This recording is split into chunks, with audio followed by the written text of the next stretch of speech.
Rebel star Prabhas కల్కితో భారీ విజయాన్ని అందుకున్నాడు. ఆగస్టు 15 నాటికి 50 రోజుల థియేట్రికల్ రన్ పూర్తి చేసుకుంది కల్కి. ఈ సినిమా రికార్డులు సృష్టిస్తుండగానే తన తదుపరి చిత్రాలతో డార్లింగ్ బిజీగా ఉన్నాడు. ప్రస్తుతం రాజాసాబ్ సినిమాలో నటిస్తున్నాడు ప్రభాస్. ఇప్పటికే ఆ చిత్రం నుంచి విడుదలైన పోస్టర్స్, గ్లింప్స్ భారీ అంచనాలు నెలకొల్పాయి.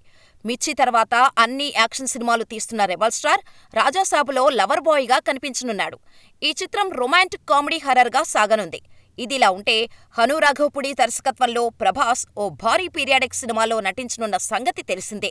తాజాగా ఈ చిత్రానికి సంబంధించిన పూజా కార్యక్రమానికి రంగం సిద్ధమైంది. ఆగస్టు 17న గ్రాండ్గా లాంచ్ చేస్తున్నారు. అంతేకాదు, షూటింగ్ కూడా మొదలు పెడుతున్నట్టుగా సమాచారం. అలాగే ఫస్ట్ లుక్ అండ్ టైటిల్ కూడా రివీల్ చేసే ఛాన్స్ ఉందని అంటున్నారు. ఈ సినిమాకు ఫౌజీ అనే టైటిల్ ప్రచారంలో ఉంది. దీంతో ప్రభాస్ ఫ్యాన్స్ ఫుల్ ఖుషీ అవుతున్నారు. ప్రభాస్ స్పీడును బాక్సాఫీస్ తట్టుకోవడం కష్టమని అంటున్నారు. ఎందుకంటే ఏడాదికి 1-2 సినిమాలు రిలీజ్ అయ్యేలా దూసుకుపోతున్నాడు darling. Last year Adipurush, Salaar release అవగా ఈ ఏడాదిలో కల్కితో ఎపిక్ బ్లాక్ బస్టర్ అందుకున్నాడు. నెక్స్ట్ ఇయర్ రాజాసాబ్ రిలీజ్ కానుంది. ఇప్పటికే కల్కి 2, సలార్ 2తో పాటు స్పిరిట్ సినిమాలు కమిట్ అయి ఉన్నాడు ప్రభాస్. కానీ రాజాసాబ్ షూటింగ్ పూర్తి కాకముందే హను రాఘవపుడి సినిమా స్టార్ట్ చేసేశాడు. ఏదేమైనా ప్రభాస్ మాత్రం జెట్ స్పీడులో దూసుకుపోతున్నాడనే చెప్పాలి.